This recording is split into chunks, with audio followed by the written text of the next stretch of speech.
నీకో న్యాయం ఇంకొకరికి ఒక న్యాయం అన్నట్టు కాంగ్రెస్ వాళ్ళు కేరళలో Christmas tree green colour beer bottles లో తయారు చేశారు.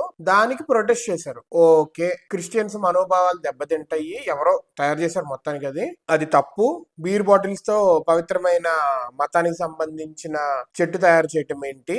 కరెక్టే. మరి అదే కాంగ్రెస్ వాళ్లే బీఫ్ బ్యాన్ పెట్టినందుకు పబ్లిక్ లో ఇన్నోసెంట్ కాఫ్ దూడని చంపేసి ప్రొటెస్ట్ చేశారు. మరి అది హిందూ మతానికి కూడా మీరు సపోర్ట్ చేయాలి కదా. అలాంటప్పుడు ఓన్లీ క్రిస్టియన్స్ కి సపోర్ట్ చేస్తారా?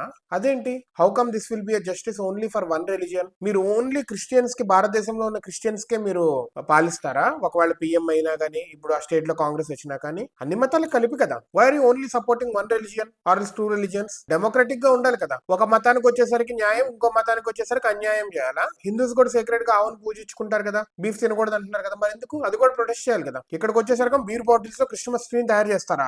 అక్కడికి వచ్చేసరికేమో చంపేస్తారు. సీక్రెట్ గా ఉన్న వాళ్ళ వాటిని గుళ్ళు కూల్చేస్తారు. ఏం మాట్లాడరు అప్పుడు. This is how the Indian people are. మారాలి. మారకపోతే ఎప్పుడో మీ తలుపు కూడా తట్టుతుంది ఈ అరాచకత్వం.